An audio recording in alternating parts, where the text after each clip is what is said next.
नुतं शरण्यं मृत्यार्तिहं प्रणतबालभवाब्धिपोतं वन्दे महापुरुषते चरणारविन्दम्।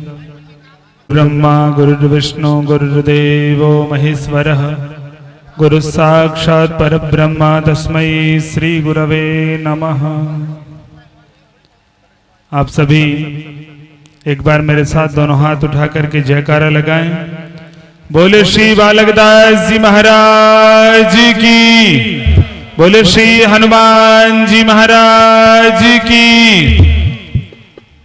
आज के इस दिव्य धार्मिक कार्यक्रम में सर्वप्रथम यहाँ के परम पूज्य परम विद्वान परम तपस्वी संत श्रद्धेय श्री बालकदास जी महाराज के श्री चरणों में दंडवत प्रणाम करते हुए मंच पर विराजमान परम पूज्य महाराज जी आदरणीय हरिदास जी महाराज जी पूर्व प्रधान बानसूर, आपके भी श्री चरणों में दंडवत प्रणाम करते हुए मंच पर तथा मेरे सामने जितने भी बड़े बुजुर्ग विराजमान हैं, आप सभी को भी मैं प्रणाम करता हूं, वंदन करता हूं, अभिनंदन करता हूं।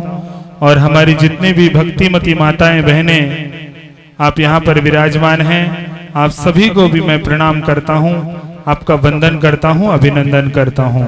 और जितने भी युवा नौजवान युवा बंधु जो मुझे सुन रहे हैं, आपका भी स्वागत करता हूं, अभिनंदन करता हूं। आज के इस कार्यक्रम को बड़ा ही भव्य और दिव्य बनाने वाले हमारे दोनों महाशय जी जो ज्ञान के पुंज हैं, आदरणीय इंदिरा जी और लालचंद जी, आपकी पूरी टीम का भी मैं हमारे इस धार्मिक कार्यक्रम में बहुत स्वागत करता हूं, अभिनंदन करता हूं।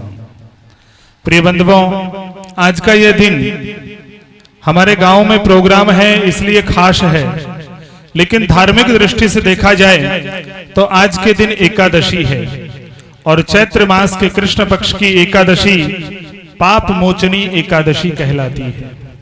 आज के दिन दान करना, पुण्य करना निश्चित ही 100 गुना फल प्रदान करवाता है। आपने आज के इस दिन को चुना, उसके लिए भी मैं संपूर्ण ग्रामवासियों को बहुत बहुत धन्यवाद देता हूं, साधुवाद देता हूं कि आज आपने ऐसी तिथि को चुना है कि जो तिथि आपके एक कर्म का आपको 10 गुना फल वापस प्राप्त करवाएगी। ऐसी आपने आज की तिथि सुनी है, क्योंकि आज के दिन पाप मोचनी एकादशी है। आज का दिन दान पुण्य के लिए सबसे महत्वपूर्ण दिन है, क्योंकि आज के दिन जो दान दिया जाएगा 100 गुना वापस आपको प्राप्त होगा। यही मैं विश्वास आप सभी को दिलाता हूं।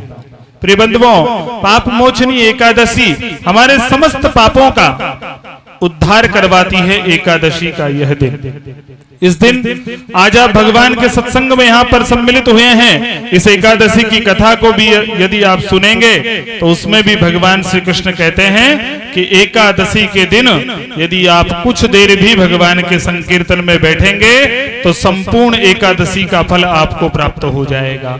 तो आज आप सबको एकादशी का फल भी प्राप्त हुआ है। बाबा के आशीर्वाद के साथ साथ आपको एकादशी का फल भी प्राप्त हुआ है।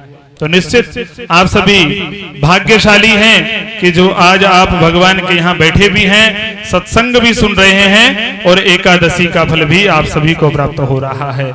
उसी सत्संग की बात में मैं भी थोड़ी सी मेरी बात आपके समक्ष रखता हूँ, और वो भी सत्संग की बात ही रखूंगा।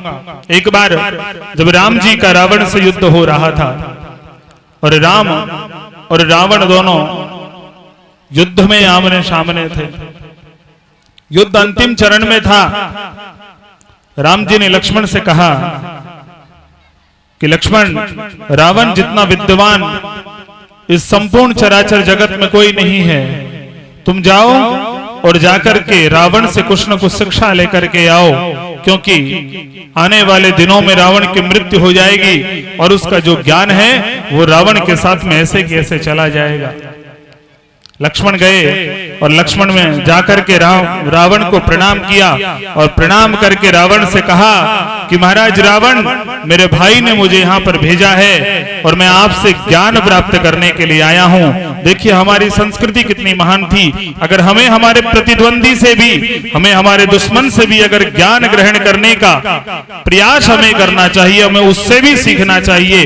ये भी हमारी संस्कृति का लक्षण था। जैसे ही लक्ष्मण वहां पर गया, रावण ने कहा कि लक्ष्मण आज आप बहुत सही समय के ऊपर आए हो, और देखो लक्ष्मण आज मेरी यह दशा है। इस दशा का कारण क्या है? मैं कुल में देखा जाऊं तो तुमसे कुल में भी बड़ा हूं, क्योंकि मैं ब्राह्मण हूं और तुम क्षत्रिय हो। अगर मैं राज में देखा जाऊं तो मेरी सोने की लंका है और तुम्हारे पास में छोटा सा साम्राज्य है। अगर मैं विद्वत्ता में देखा जाऊं तो मैंने समस्त शास्त्रों का अध्ययन किया है और तुमने इतने शास्त्रों का अध्ययन नहीं किया है। अगर मैं बल में देखा जाऊं तो मैंने समस्त देवताओं के ऊपर विजय प्राप्त कर ली और तुमने अभी किसी भी देवता के ऊपर विजय प्राप्त नहीं करी। अगर मैं किसी भी चीज में देखा जाऊं तो मैं सब चीजों में तुमसे आगे हूं। अरे काल भी मेरे यहाँ चक्कर लगाता है, नौग्रह मेरे यहाँ पंखा डुलाता है, मैं वह रावण हूं। लेकिन आज मेरी ये दशा क्यों है? यही समझने की बात है, क्योंकि राम के पास में ज्ञान का, अहंकार का ज्ञान था और मेरे पास में ज्ञान का अहंकार था। ये दोनों बात बड़ी सोचने समझने की बात है कि तेरे भाई के पास में अहंकार का ज्ञान था और मुझे ज्ञान का अहंकार था, इसलिए आज मैं यहाँ धरती के ऊपर पड़ा हूं और तेरा भाई मुझसे विजय प्राप्त करने की ओर अग्रसर है।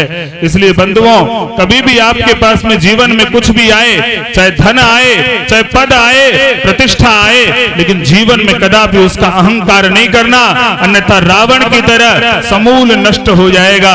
यह मैं आप सबसे निवेदन करना चाहता हूं। आपके पास में कितनी भी विद्या आए, आप उस विद्या का अपने हृदय के अंदर उसको वो करें और विद्या का दान करें। आपके पास में कितना भी धन आए, आप उस धन का भोग करें, आप उस धन का दान करें, लेकिन कभी भी उसका अभिमान नहीं करें। यदि आपने उसका अभिमान कर लिया, आपने उस पद का अभिमान किया, यदि आपने उस धन का अभिमान किया, आपने उस विद्या का अभिमान किया, तो निश्चित ही जो रावण की गति हुई वो सब हम आप सबकी वही गति होने वाली है। इसलिए कभी भी अपने पास में जो भी चीज प्राप्त है उसका अभिमान आप हम सबको नहीं करना चाहिए। और विशेषकर आज मैं आया तो यहाँ पर चर्चा चल रही थी। आदरणीय अंकुर जी ने कहा था कि समाज के युवा या किसी भी समाज के लोग जो इस प्रकार का कार्य करते हैं उनको ये करते हैं।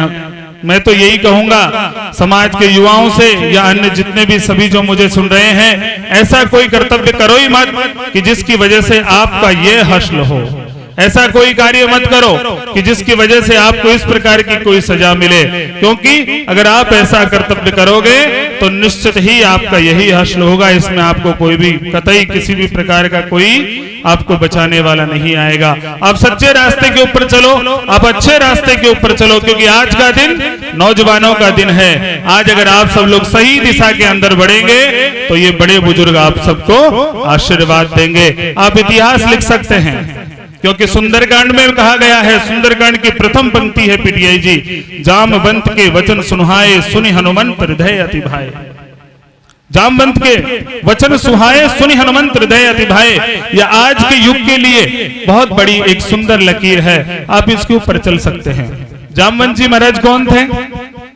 जामवंत जी महाराज बड़े बुजुर्ग व्यक्ति थे और हनुमान जी महाराज कौन थे? यंग जवान व्यक्ति थे। वहां पर क्या कहा गया है? जामवंत के वचन सुहाए सुनि हनुमंत हृदय अति भाए।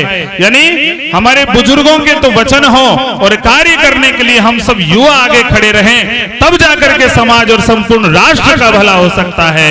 बुजुर्गों की आज्ञा हो और कार्य करने के लिए हम सब युवा नौजवान बंधु खड़े रहें, तब जाकर के इस राष्ट्र का, इस देश का, इस समाज का भला हो सकता है। इसलिए मैं आप सबसे यही कहूंगा, आप सब खूब आगे बढ़ें। हमारी बस्ती में सुख शांति अमन चैन हमेशा बना रहे, हमारी बस्ती में किसी भी प्रकार का कोई विघ्न नहीं आए। मैं यही भगवान श्री बालकदास जी महाराज से, हनुमान जी महाराज से, महाराज जी से, सभी से यही प्रार्थना करता हूं कि मेरी बस्ती रायली हमेशा सुख समृद्धि से रहे।